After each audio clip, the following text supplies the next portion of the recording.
Puji Tuhan, selamat malam. Selamat kita bertemu lagi di dalam kasih Tuhan kita, Yesus Kristus. Puji Tuhan, sebelum kita mendengarkan renungan firman Tuhan, kita berdoa terlebih dahulu. Terima kasih Tuhan Yesus untuk penjagaan-Mu kepada kami sampai saat ini, juga perlindungan-Mu terhadap kami semua Tuhan, semua orang percaya, bahkan yang tersebar di seluruh dunia, kami semua ada dalam perlindungan-Mu. Berkati dan sertai dalam kami memberitakan firman-Mu, dan juga yang mendengarkan firman-Mu. Biarlah firman-Mu boleh tertanam di dalam hati kami dan menguatkan iman kami. Terima kasih Bapa, dalam nama Tuhan Yesus Kristus kami berdoa. Amin. Puji Tuhan, pada malam hari ini saya akan membawakan renungan yang berjudul Sudahkah kita diperkenan Allah?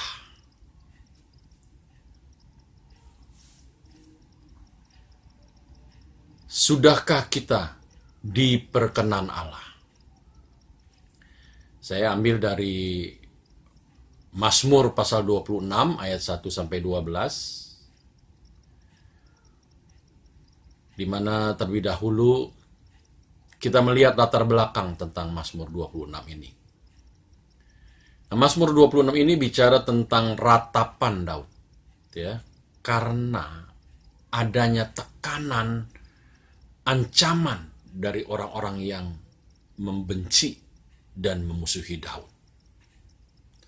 Jadi ratapan pribadi Daud ini sangat erat hubungannya dengan tekanan yang dialaminya, baik karena Saul dan Yonatan, ya kita bisa lihat dalam 2 Samuel 1 ayat 17, ataupun cengkraman musuh-musuhnya termasuk juga Saul, ya dalam kita bisa lihat dalam 2 Samuel 22 ayat 1.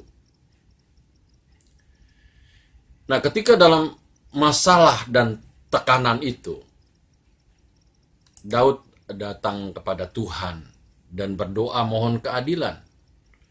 Ia berkata, "Ujilah aku, ya Tuhan." Mengapa Daud mengatakan demikian? Karena Daud ingin diperkenan oleh Tuhan. Saya ulangi, karena Daud ingin diperkenan oleh Tuhan. Sehingga walaupun dalam keadaan menghadapi tekanan yang begitu rupa, dia tetap layak di hadapan Tuhan. Dalam Mazmur 26 ini setidaknya ada 5 hal yang Daud sebutkan untuk diuji oleh Allah. Yang pertama adalah ujian hati. Ya, selidiki batinku dan hatiku, kita bisa lihat dalam Mazmur 26 ayat 2 dalam terjemahan baru terbitan Lai. Ujilah aku ya Tuhan dan cobalah aku, selidikilah batinku dan hatiku. Kalau kita lihat dalam terjemahan The Message, itu lebih lengkap lagi, karena dikatakan di sana dalam terjemahan bahasa Indonesianya, ujilah aku, Allah, dari kepala sampai kaki, dari dalam sampai luar. Luar biasa sekali ya, yang diinginkan oleh Daud ini, supaya dia bisa diperkenan oleh Allah. Nah, senada dengan Mazmur 26 ayat 2 tadi, adalah dalam Mazmur 139 ayat 23. Selidikilah aku ya Allah dan kenalah hatiku. Ujilah aku dan kenalah pikiran-pikiranku. Dalam terjemahan dalam kitab yang lain, Yeremia pasal 12 ayat 3a juga mengatakan tentang ujian hati ini. Ya Tuhan, Engkau mengenal aku, Engkau melihat aku, dan Engkau menguji bagaimana hatiku terhadap Engkau.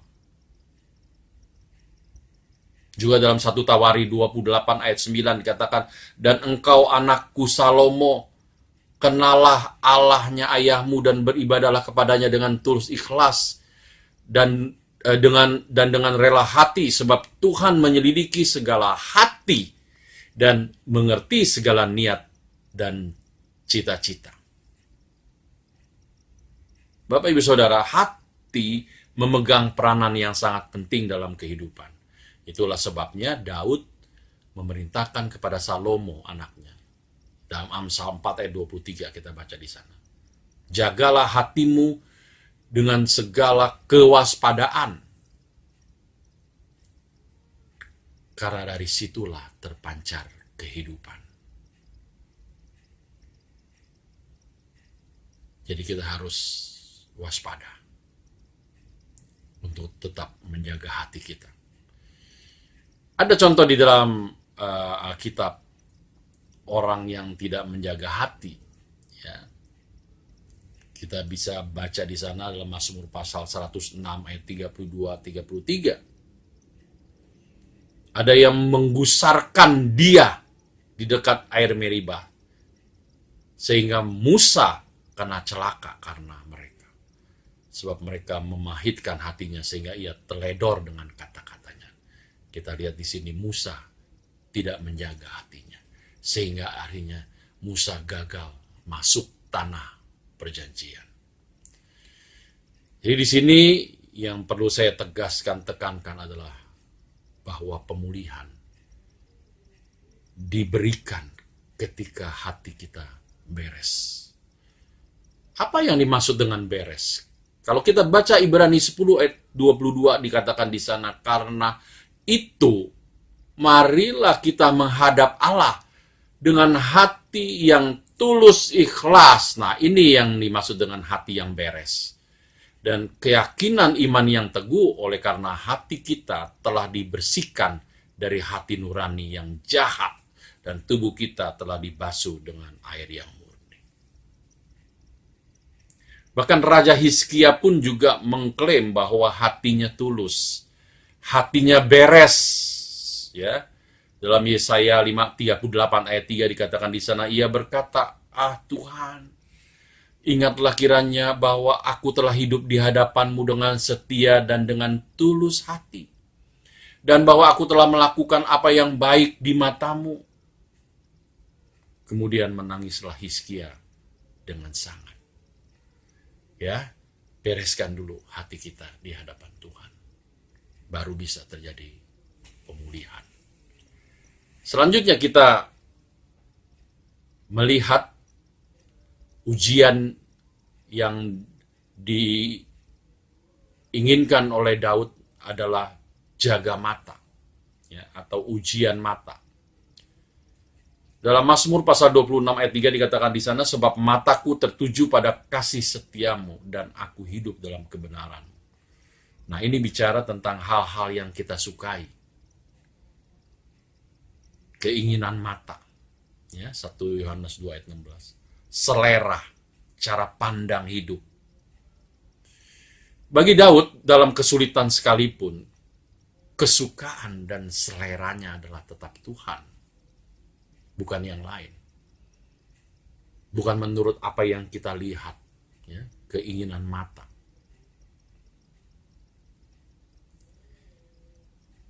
Biarlah selera atau kesukaan kita boleh sama seperti Daud. Di tengah-tengah krisis, di tengah-tengah COVID-19 ini, ya, pandemi COVID-19 ini, kita tetap mencintai Tuhan. Jaga mata kita supaya hanya fokus kepada Tuhan saja. Maka tepatlah seperti apa yang dikatakan oleh Pengkhotbah 11 ayat 9. Bersukarialah hai pemuda dalam kemudaanmu. Biarlah hatimu bersuka pada masa mudamu, dan turutilah keinginan hatimu dan pandangan matamu. Tetapi ketahuilah bahwa karena segala hal ini, Allah akan membawa engkau ke pengadilan. Ya, hati-hati terhadap pandangan mata kita. Ya, kita harus siap diuji mata kita. Ya, sama seperti Daud mengatakan, ujilah aku ya Tuhan. Berikutnya adalah jaga tangan atau ujian tangan. Kita bisa baca dalam Mazmur pasal 26 ayat 6, di sana dikatakan, aku membasuh tanganku tanda tak bersalah, lalu berjalan mengelilingi mezbamu ya Tuhan. Ini bicara tentang pekerjaan, ya. Tangan bicara tentang pekerjaan, mengais rezeki, berkarya dalam kehidupan. Tapi semuanya itu harus dilakukan dengan halal. Di tengah-tengah krisis, Daud tidak melakukan hal-hal yang kotor untuk membalas Absalom. Ia menjaga tangannya tetap bersih. Ia berkata, ya, dalam Mazmur 24 ayat 4-5. Orang yang bersih tangannya dan murni hatinya, yang tidak menyerahkan dirinya kepada penipuan dan yang tidak bersumpah palsu, dialah yang akan menerima berkat dari Tuhan dan keadilan dari Allah yang menyelamatkan dia. Bapak Ibu Saudara, tangan yang kotor, ya, tidak dapat membangun apa-apa dalam kehidupan. Yang ada adalah hanya membuat malu nama Tuhan. Maka itu, perhatikanlah hal itu. Yang keempat, jaga mulut atau ujian mulut. Ya, kita bisa lihat dalam Mazmur pasal 26 ayat 7, di sana katakan, sambil memperdengarkan nyanyian syukur dengan nyaring dan menceritakan segala perbuatanmu yang ajaib. Memang dalam terjemahan baru, ya, bahasa Indonesia terjemahan baru terbitan Lai ini tidak jelas, ya, dikatakan dia di situ dikatakan hanya mengenai nyanyian syukur saja. Tetapi dalam kita lihat dalam terjemahan King James Version, maka di situ ada kata-kata yang mengatakan that I may publish with the voice of thanksgiving. Ya, kalau kita jadikan satu, the voice of thanksgiving itu bicara tentang suara ucapan syukur. Ya, tapi kata voice yang dalam bahasa Ibrani disebut kole, walaupun memiliki banyak arti tentang suara, baik suara nyanyian atau suara tertawa atau suara binatang, tetapi dalam hal ini yang saya maksudkan adalah suara yang keluar melalui mulut yang juga harus diuji. Sebab itu, mulut kita harus kita jaga. Jangan lancang, suka mengomel, mencaci, mengeluh. Banyak orang Kristen ketika hidupnya sulit tidak bisa menjaga mulutnya. Suka mengumpat orang lain, suka memaki-maki, bahkan suka memaki pemerintah, juga suka memaki-maki Tuhan. Padahal Yakub 1 ayat 19 sudah mengingatkan kita. Hai saudara-saudara yang kukasihi, ingatlah hal ini. Setiap orang hendaklah cepat untuk mendengar. Ya, perhatikan, tetapi lambat untuk berkata-kata dan juga lambat untuk marah. Kalau kita memperhatikan hal ini, maka rasa-rasanya mulut kita jadi nggak bawel gitu loh. Banyak orang suka iseng dengan mulutnya, nggak tahu-taunya keterusan, jadi bikin ribut.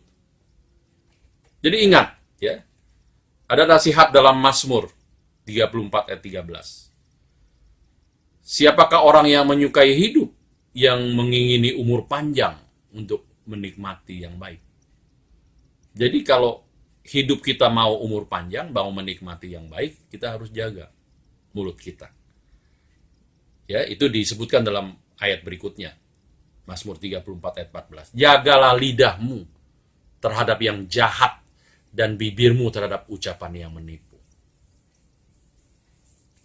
Bahkan dalam Matius 12 ayat 36 di sana dikatakan, tetapi aku berkata kepadamu, setiap kata sia-sia yang diucapkan orang harus dipertanggungjawabkannya pada hari penghakiman. Karena menurut ucapanmu engkau akan dibenarkan dan menurut ucapanmu pula engkau akan dihukum. Berikutnya adalah jaga kaki. Ini ujian kaki. Ya, Mazmur 26 ayat 12, kakiku berdiri di tanah yang rata. Aku mau memuji Tuhan dalam jemaah. Kaki berbicara tentang pendirian, prinsip hidup. Banyak pendirian mudah berubah, tergantung situasi dan kondisi.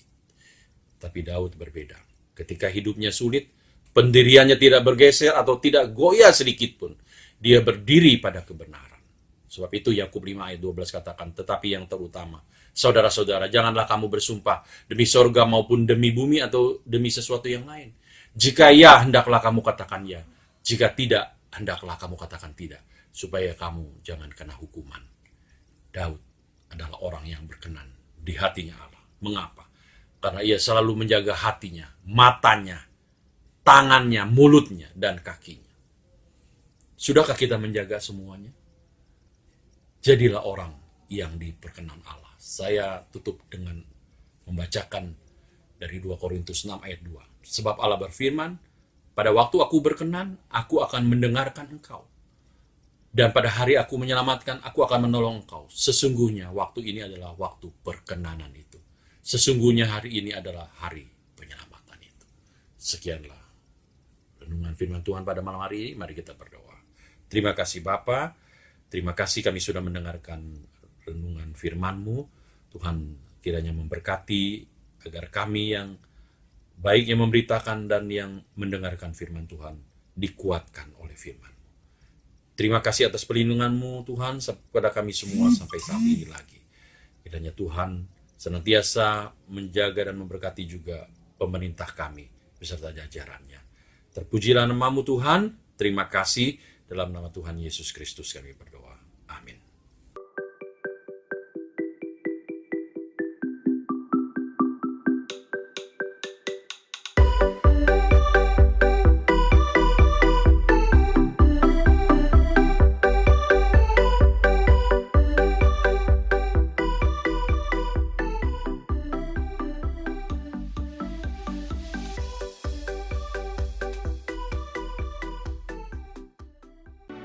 Gerejaku adalah rumahku,